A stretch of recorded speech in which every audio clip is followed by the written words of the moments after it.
नाम जितेंद्र कुमार है और आज हमारा टॉपिक है सीरीज पैरेलल कनेक्शन और ओम्स लॉ क्या होता है और ये डीसी सर्किट क्या होता है।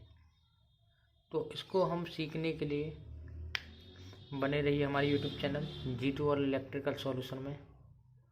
अगर आपने हमारा चैनल सब्सक्राइब नहीं किया है तो उसको सब्सक्राइब कर दें ताकि आपको डेली अपडेट मिलते रहे। तो सबसे पहले हम बात करेंगे डीसी सर्किट की।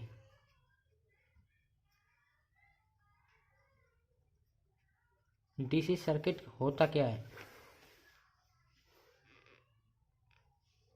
मतलब कोई क्लोज पाथ जिसमें हमारा डायरेक्ट करंट पास हो रहा हो उसको बोलते हैं हम डीसी सर्किट। जैसे कि ये हमारा बल्ब है,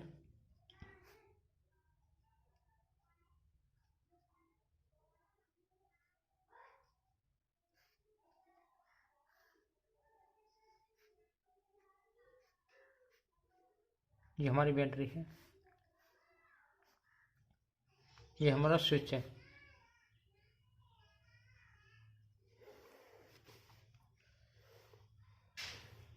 यहाँ डिनोट कर देते हैं पॉइंट को।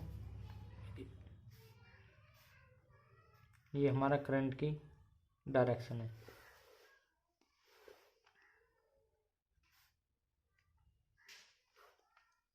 तो कहने का मतलब ये है कि जब हमारा कंप्लीट पाथ हो रहा हो किसके द्वारा? इलेक्ट्रिक करंट के द्वारा, तो उसको हम बोलेंगे डीसी सर्किट। जैसे कि the close path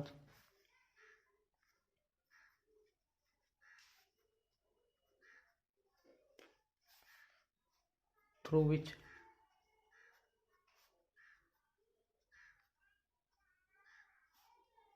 direct current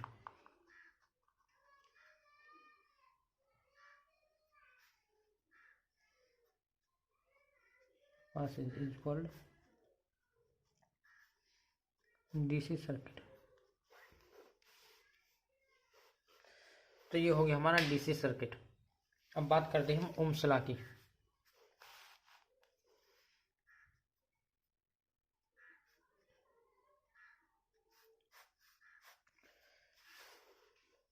जो ओम्स लॉ के जो फाउंडर हैं उनका नाम है जॉर्ज साइमन ओम। जॉर्ज साइमन ओम्स, ये इनके नाम पे रखा गया है ये ओम्स लॉ। तो ओम्स लॉ होता क्या है कि मान लीजिए ये कोई वायर है, इसमें जो करंट फ्लो करेगा, मान लीजिए कि आई करंट फ्लो हो रहा है, इसमें जो करंट फ्लो करेगा वो डायरेक्टली प्रोपोर्शनल होगा किसके? पोटेंशियल के। किसके होगा? पोटेंशियल डिफरेंस के। मतलब करंट जो हमारा पास हो रहा है वायर में वो डायरेक्टली प्रोपोर्शनल होगा जो अप्लाइड पोटेंशियल डिफरेंस या फिर उसको बोलते हैं वोल्टेज के। तो ये होता है हमारा Ohm's law.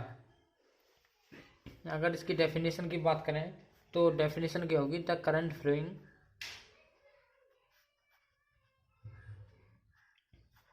Between the ends of a conductor is directly proportional to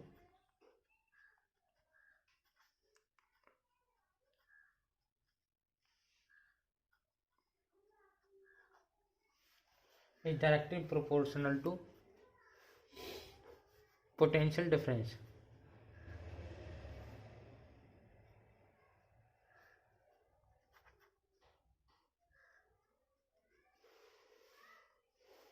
across the end।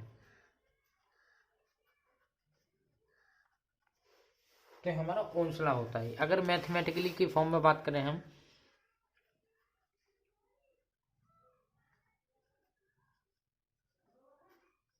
तो इसको हम इस प्रकार से भी लिख सकते हैं, current directly proportional to voltage.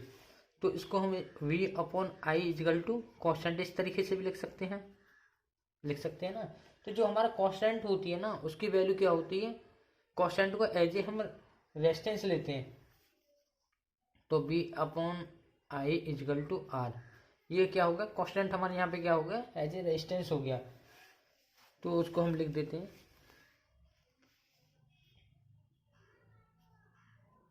This constant is called resistance.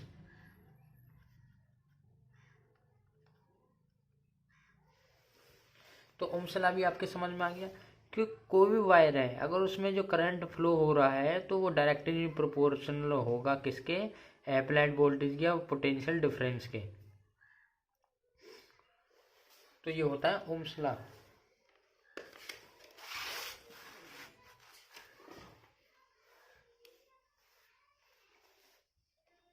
अगर हम बात करें, अगर सेकंड मेथड की फॉर्म में अगर हम बात करें या फिर उसका मतलब सेकंड डेफिनेशन एक इस तरीके से बनती है, the ratio potential difference across any two point of a conductor to current flowing between them is always constant।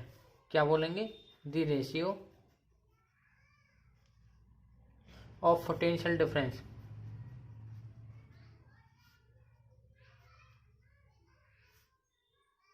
across any two point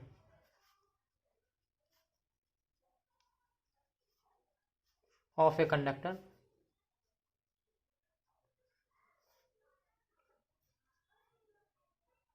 to the current flowing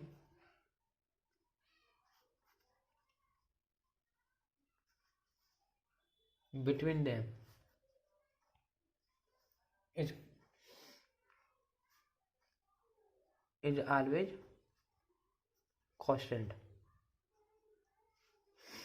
मतलब ये अदर वर्ड की form में, जैसे कि ये तो हो गया हमारा डेफिनेशन, यहाँ पे हमने बताया था ये आपका मतलब ओम्स लॉ क्या होता है। अगर अदर वर्ड में अगर बात करें बात वही है, तो लेकिन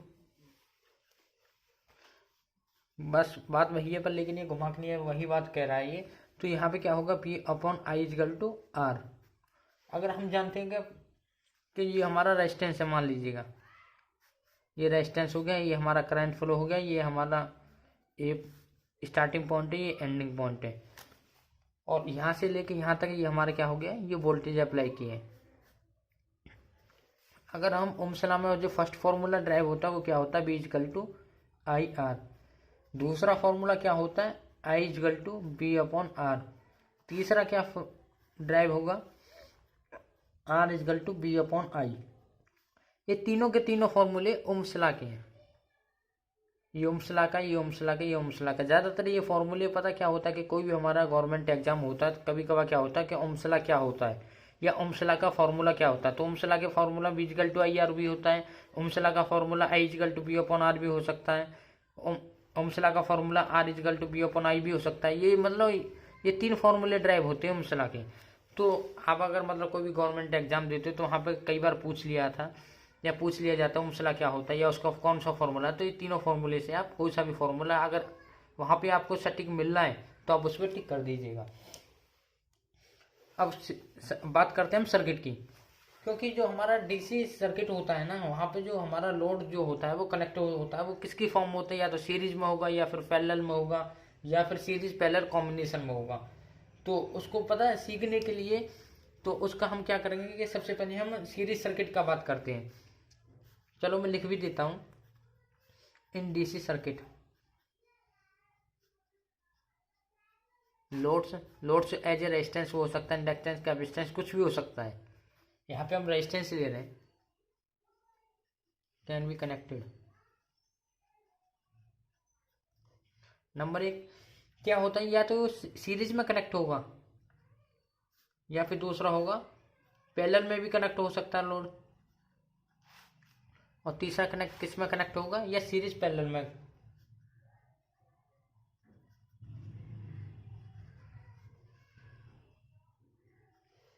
अब बात करते हैं हम सीरीज सर्किट की।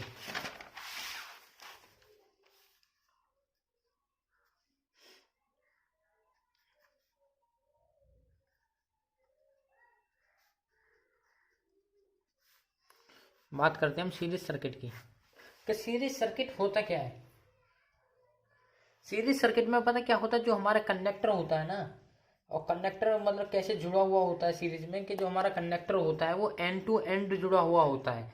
कि मान लीजिएगा ये हमारा कोई कंडक्टर में ये कोई रेजिस्टेंस है, तो इसका ये स्टार्टिंग पॉइंट है ये वाला, और इसका ये एंडिंग पॉइंट है। तो एंडिंग पॉइंट में दूसरा रजिस्टर भी ऐड हो रहा है, जो रेजिस्टेंस है दूसरा भी ऐड हो गया, किसमें हुआ है, एंडिंग पॉइंट में। अब इसके एंडिंग पॉइंट में तीसरा रेजिस्टेंस भी ऐड हो गया, तो एंड टू एंड जुड़े हुए होते हैं, इसको बोलते हैं हम सीरीज सर्किट। ये आपका बैटरी वी,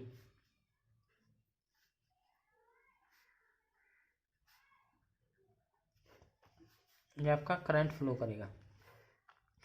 अब सीरीज सर्किट की क्या मतलब पहचान है, एक तो देखो इस तरीके से कि तीनों के तीनों जो जितने भी मतलब रेजिस्टेंस लगे हुए हैं वो सीरीज में जुड़े होंगे। मतलब इनका मतलब इसका कहने का मतलब है कि इसका स्टार्टिंग पॉइंट और इसके एंडिंग पॉइंट, तो एंडिंग पॉइंट से स्टार्टिंग पॉइंट जुड़ गया, इसका ये सीरीज में हो गया। और वैसे का दूसरी डेफिनेशन में बात करें, दूसरे शब्दों में, तो इसका एंडिंग पॉइंट से मतलब एंड टू एंड जुड़े होते हैं। एंड टू एंड का मतलब इसके एंड में भी ये वाला जुड़ा हुआ है, इसके एंड में भी ये वाला जुड़ा हुआ है, तो एंड टू एंड जुड़े हुए होते हैं। तो इसको बोलेंगे हम सीरीज सर्किट। सीरीज सर्किट में क्या होता है कि करंट तो तीनों में मतलब सेम फ्लो करेगा, वट जो हमारा वोल्टेज है वो तीनों में डिफरेंट होंगे। यहाँ पे वोल्टेज V1 है, रेजिस्टेंस 2 पे वोल्टेज V2 आ जाएंगे, यहाँ पे V3 आएंगे। अब बात करते हैं इसके हम, तो डेफिनेशन इसकी ये बनेगी, दी circuit in which conductors are connected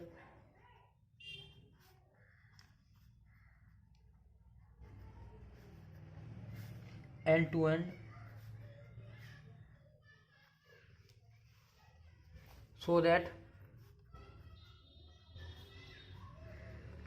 same current flow through it।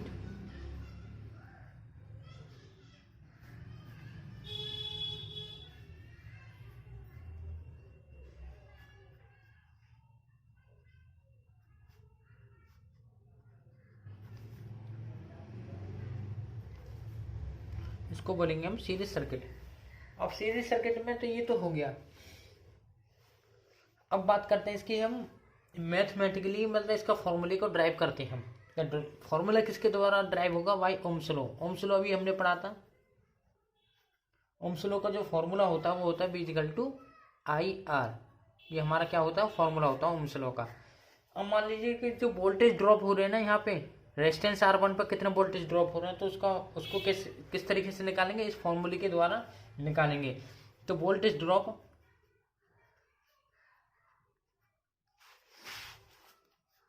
Across resistance R1, resistance R1 पर कितने वोल्टेज ड्रॉप हो रहे हैं, तो V=I1R1। तो अब यहाँ पे पता है कि I1 क्यों लिया, यहाँ पे I1 I2 I3 मतलब ये इस सब की वैल्यू मतलब I आएगी, क्योंकि यहाँ पे करंट सेम रहता है। तो चलो हम यहाँ पे I ले लेते हैं, V=I1R1। अब voltage drop across resistance R2 similar आएगा इस पे, तो वोल्टेज ड्रॉप क्या आ जाएगा, IR2।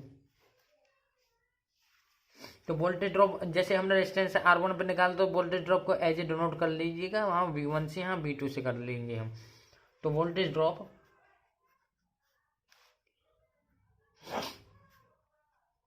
एक्रॉस रेजिस्टेंस R3 पे, मतलब इस पे कितना वोल्टेज ड्रॉप होगा, तो यहाँ पे क्या है, ये V3=I, क्योंकि करंट हमारा ये सेम फ्लो करेगा तीनों में। वट क्या होगा हमारे यहाँ पे, मतलब वोल्टेज ड्रॉप भी डिफरेंट होगा, और इसका जो रेजिस्टेंस है उसके हिसाब से लिख देंगे। रेजिस्टेंस क्या है यहाँ पे, R3। अब क्या करेंगे हम, टोटल वोल्टेज। टोटल वोल्टेज का क्या फॉर्मूला है हमारा, टोटल वोल्टेज क्या है हमारे यहाँ पे V। अब टोटल वोल्टेज में क्या करेंगे, जो हमारा V है तो यहाँ क्या करेंगे, V1 प्लस के V2 प्लस के V3, ठीक है। अब यहाँ पे V1 की वैल्यू को पुट करेंगे, यहाँ V2 की वैल्यू को पुट करेंगे, यहाँ V3 की वैल्यू को पुट करेंगे, तो V=V1 की वैल्यू कहाँ है, यहाँ पे IR1, तो IR1 प्लस के IR2, V2 की वैल्यू प्लस के IR3। तो अब इसमें क्या करते हैं कि जो हमारा करंट है, करंट तो तीनों में सेम था, तो करंट को कॉमन ले लिया, यहाँ से बाहर निकाल लिया, R1 प्लस के R2 प्लस के R3।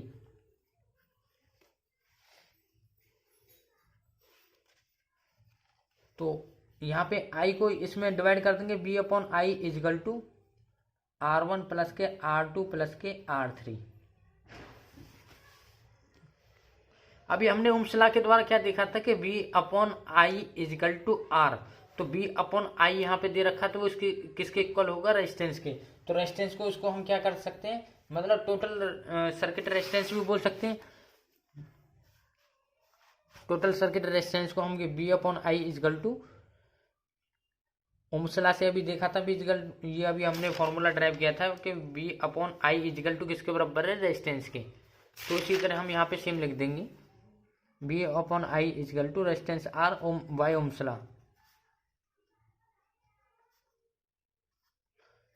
तो यहाँ पे हम इसकी ये वाली जो वैल्यू थी V upon I is equal to R, तो यहाँ पे क्या कर देंगे हम R क्या करेंगे, टोटल रेजिस्टेंस हमारा, तो R1 प्लस के R2 प्लस के R3 ये आ जाएगा हमारा। ये हमारा जो फॉर्मूला ड्राइव हुआ है वो किसका हुआ है, सीरीज सर्किट का। इसको हम इस तरीके से बोलते हैं कि मतलब टोटल जो रेजिस्टेंस है अगर हमारा सीरीज में ऐड है, या मतलब टोटल जितने भी रेजिस्टेंस है अगर उनका सम हो रहा है और वो सीरीज में मतलब कनेक्ट है, तो उसको हम क्या बोलेंगे, और वो जो सीरीज में जो कनेक्ट है वो इक्वल किसके होंगे, टोटल रेजिस्टेंस के, तो उसको हम बोल देंगे सीरीज सर्किट। जैसे कि hence when a number of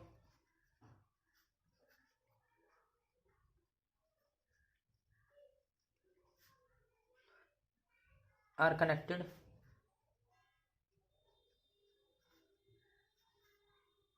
in series, मतलब जब नंबर ऑफ रेजिस्टेंस हमारे कनेक्टेड होती है सीरीज में, तो टोटल रेजिस्टेंस हमारा किसके इक्वल होता है, जी total resistance is equal to sum of individual resistance.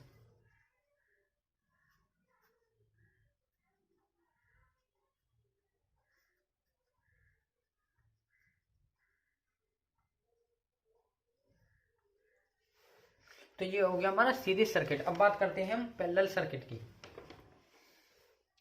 चलो एक आध क्वेश्चन इसके कर लेते हैं सीरीज सर्किट की। मान लीजिए कि कोई भी सर्किट है, मतलब 3 रजिस्टर हैं, रेजिस्टेंस को हम ओम में डिनोट करते हैं, और वोल्टेज को वोल्ट में करते हैं, और करंट को एम्पियर में डिनोट करते हैं। मान लीजिए कि ये 2 ओम का रेजिस्टेंस है, ये भी 2 ओम का रेजिस्टेंस है, और ये भी 2 ओम का रेजिस्टेंस है, और यहाँ पे हमारी जो बैटरी लगी हुई है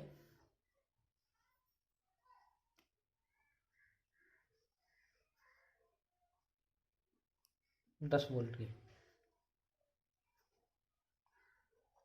तो इसमें क्या क्या पूछ सकता है कि मतलब टोटल रेजिस्टेंस भी पूछ सकता है।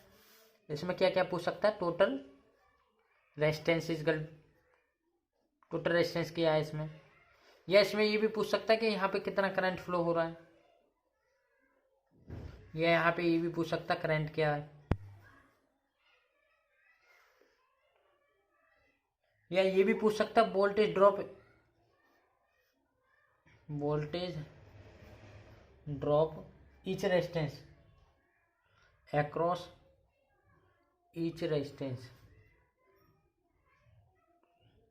मतलब 3 कंडीशन बनती है यहाँ पे। या तो क्वेश्चन में ये पूछ सकता है कि टोटल रेजिस्टेंस कितना हो रहा है इसका, या करंट कितना फ्लो हो रहा है इस सर्किट में, या फिर वोल्टेज ड्रॉप कितना हो रहा है इस रेजिस्टेंस में, मतलब इंडिविजुअल रेजिस्टेंस में या प्रत्येक रेजिस्टेंस पर कितना कितना वोल्टेज ड्रॉप हो रहा है। ये 3 मतलब पॉसिबिलिटी बनती है क्वेश्चन में। तो अगर हम देखते हैं कि अब हम सीरीज में क्या पढ़ा था कि टोटल सम रेजिस्टेंस का ये वाला फॉर्मूला था, R equal to R1 plus के R2 प्लस के R3, ये वाला फॉर्मूला था। तो यहाँ पर रेजिस्टेंस 1 क्या दे रखा है, 2 ओम प्लस के सेकंड रेजिस्टेंस 2 ओम प्लस के थर्ड रेजिस्टेंस 2 ओम, तो क्या गया 6 ओम का तुम्हारा रेजिस्टेंस हो गया।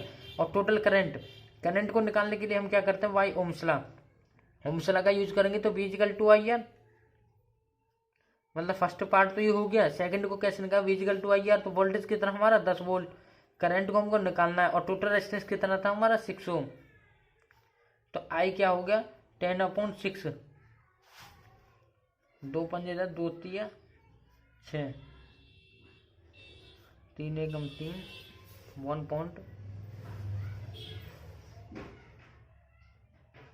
1.66 एम्पियर के समथिंग, मतलब इसका ये करंट आ जाएगा। और तीसरा क्या है, voltage drop each resistance of. Voltage drop क्या होगा, अब V इक्वल टू IR। अब हमको पता क्या करेंगे, तो वोल्टेज तो ड्रॉप हमारा वही रहेगा, V1 इक्वल टू आई कितना, करंट कितना 1.66 इंटू रेजिस्टेंस कितना 2 ओम, तो कितना आ जाएगा 6 दूनी 12 और 6 दूनी 12 और 1 13 और 2 एकम 2 और 1 3, मतलब ये आ जाएगा वोल्ट। मतलब पर अब यहाँ पे पता क्या है कि हमारे जो रेजिस्टेंस है वो 2 ओम के, मतलब तीनों जो रेजिस्टेंस है वो एक ही वैल्यू के हैं, तो यहाँ पे जो तीनों के पास जो वोल्टेज ड्रॉप होगा वो इतना ही इतना होगा 3.32 वोल्ट। ये हमारा हो गया, मतलब अगर V2 भी निकालेंगे तो उसकी भी वैल्यू यही आएगी और V3 की भी वैल्यू यही आएगी।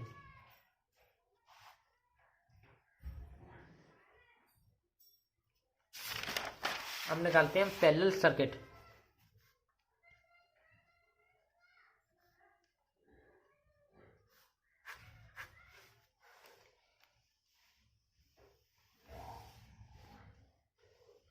पैरेलल सर्किट में क्या होता है कि इसका जो वन एंड होता है ना प्रत्येक रजिस्टर का, वो एक कॉमन पॉइंट के थ्रू जुड़ा हुआ होता है, और इसका जो अदर एंड होता है ना प्रत्येक रजिस्टर का, वो भी एक कॉमन पॉइंट के थ्रू जुड़ा हुआ होता है, तो उसको बोलते हैं पैरेलल सर्किट।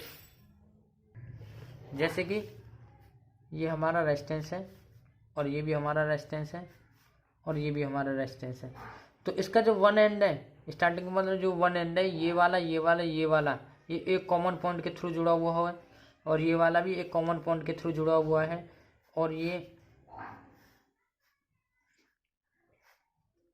हमारा वोल्टेज है, तो इसमें करंट फ्लो करेगा I। तो ये हमारा रेजिस्टेंस है हुआ R1, यह इसको डिनोट करेंगे R2 से या इसको R3 से। तो इसमें क्या होता है, जो करंट क्या होता है, इसमें करंट की वैल्यू होती है डिफरेंट, I1 यहाँ आएगा I2 और यहाँ आएगा I3। तो इसमें क्या होगा, जो वोल्टेज की वैल्यू होती है वो तो सेम होती है, बट करंट की वैल्यू डिफरेंट होती है पैरेलल के केस में।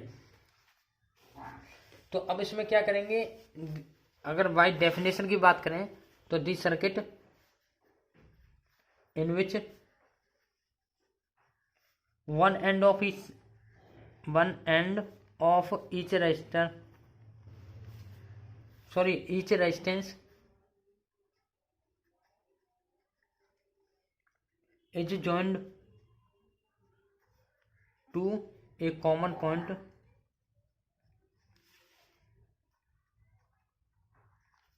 and the other end of each resistance is joined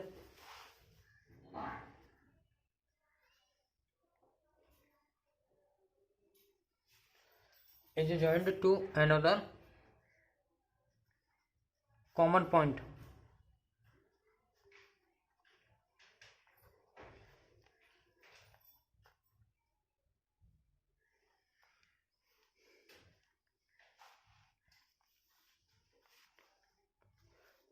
ये किसके लिए करते हैं, सो दैट में, ताकि there are many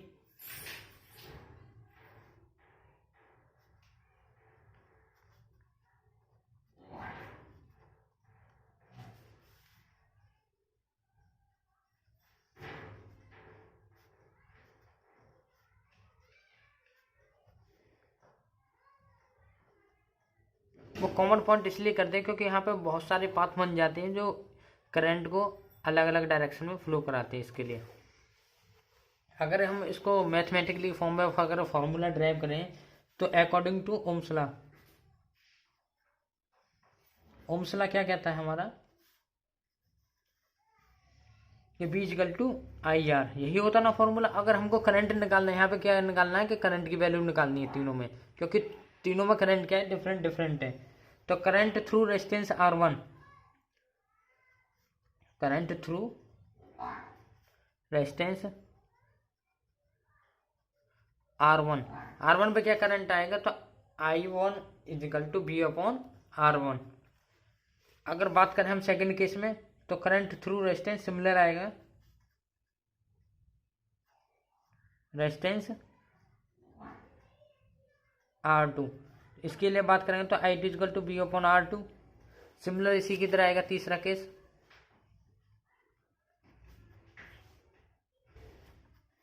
resistance R3। तो यहाँ पे क्या आएगा, I3 equal to V upon R3। तो अब हम क्या करेंगे, टोटल करंट को निकालने के लिए क्या करते हैं कि टोटल करंट के लिए करंट का सम कर देंगे। तो total current equal to I1 plus के I2 प्लस के I3। अब क्या करेंगे, जो I की वैल्यू है उसको यहाँ पे पुट कर देंगे I1 की वैल्यू। तो I1 की वैल्यू क्या है, बी अपॉन R1 प्लस के बी अपॉन R2 प्लस के बी अपॉन R3। ये हमारा आ गया I1 की वैल्यू। तो अब यहाँ पे क्या करते हैं कि हमारा जो वोल्टेज है वो तो सेम है, तो वोल्टेज यहाँ पे देखेंगे वोल्टेज तो वैसे भी सेम है और वोल्टेज की वैल्यू यहाँ पे एक जैसी है। तो यहाँ पे क्या करेंगे, वी कॉमन ले लेंगे, 1/R1 प्लस के 1/R2 प्लस के 1/R3। अब ये v क्या चला जाएगा, इसके नीचे डिवाइड में चला जाएगा। तो I upon V equal to 1/R1 plus के 1/R2 प्लस के 1/R3। ये किसके मतलब इनवर्सली प्रोपोर्शनल होता है, ये होता है रेजिस्टेंस के। तो टोटल रेजिस्टेंस RT को डिनोट कर देंगे, तो 1/R1 प्लस के 1/R2 प्लस के 1/R3 ये हो जाएगा। ये इसको हम लिख सकते हैं, hence when a number of resistance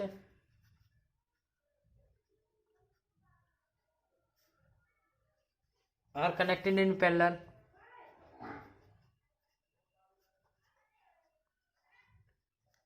the reciprocal, और रेसिप्रोकल में होता उल्टा, किसी भी चीज का उल्टा, व्युत्क्रम। Reciprocal of total resistances is equal to the sum of the reciprocal of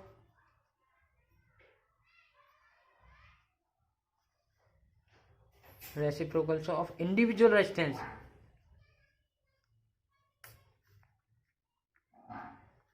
individual resistances, तो ये आ जाएगा हमारा ये वाला। अब बात करते हैं कि मान लीजिएगा अगर हम एक क्वेश्चन करते हैं इसमें, तो मान लीजिएगा ये क्वेश्चन है हमारा, ये 3 रेजिस्टेंस, मान लीजिएगा ये 2 ओम का है रेजिस्टेंस, ये 3 ओम का रेजिस्टेंस है, ये 4 ओम का, ये 5 ओम का, ये पैरेलल में कनेक्टेड है। और जो हमारा ये हमारी बैटरी है, यहाँ से करंट आई फ्लो करेगा, और यहाँ पे जो पावर दे रखी है वो दे रखी है 100 वाट। ये क्वेश्चन मैंने अभी पहले भी करा चुका हूँ, ये क्वेश्चन दोबारा कर रहा हूँ कि मतलब इस पे कितना वोल्टेज अप्लाई करें कि टोटल जो सर्किट है हमारा 100 वाट की पावर कंज्यूम करे। तो सबसे पहले हम क्या निकालेंगे, इसके जो रेजिस्टेंस है जो भी इसमें ऐड है जो सर्किट में, उसका हम पहले निकालेंगे कि टोटल रेजिस्टेंस कितना होगा। ये किसका क्वेश्चन है, पैरेलल सर्किट का, क्योंकि चारों रेजिस्टेंस पैरेलल में जुड़े हुए हैं कंटिन्यूसली। तो 1/RT इक्वल टू 1/2 प्लस के 1/3 प्लस के 1/4 प्लस के 1/5, तो इक्वल टू कितना आ जाएगा 60/77। वो किस लिए आ जाएगा कि इसका पहले एलसीएम लेंगे। अगर एलसीएम लेते हैं 2 3 4 5 का, 2 1 2 3 2 2 4 और 5,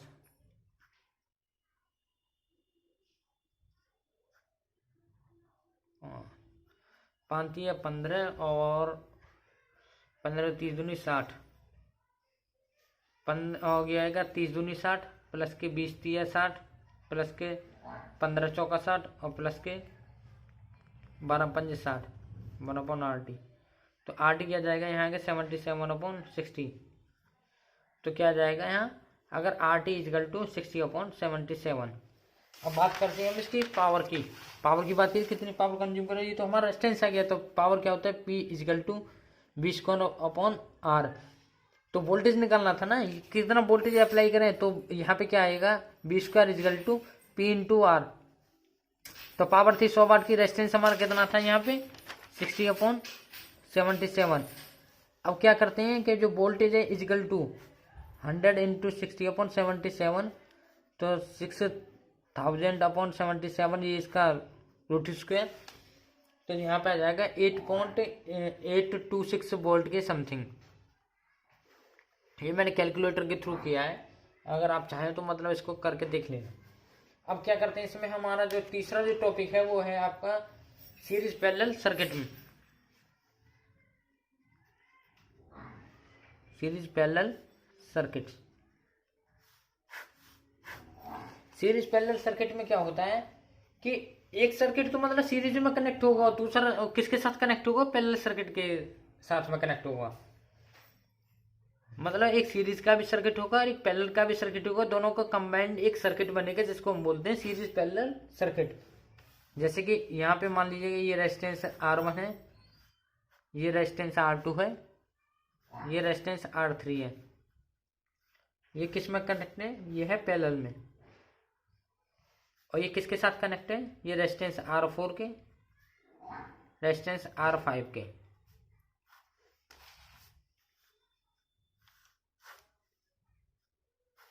यहाँ से वोल्टेज अप्लाई करें प्लस मान, ये करंट फ्लो करेगा यहाँ पे I1, यहाँ I2, यहाँ I3 और यहाँ जाएगा टोटल करंट वही I।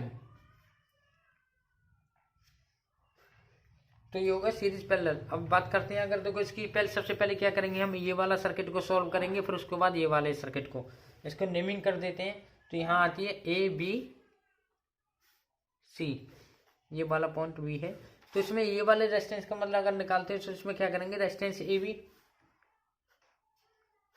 यहाँ टोटल रेजिस्टेंस क्या करेंगे, रेजिस्टेंस AB, मतलब इसका पहले सॉल्व कर लेंगे, फिर उसके बाद क्या करेंगे, रेजिस्टेंस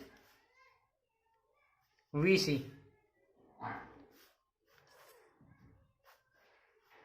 जो वोल्टेज है प्लस माइनस, ये कुछ इस तरीके से होगा। अगर इसका मतलब डेफिनेशन करें तो डेफिनेशन क्या होगा, this circuit in which series circuits and parallel circuits connected in series is called a series parallel connection।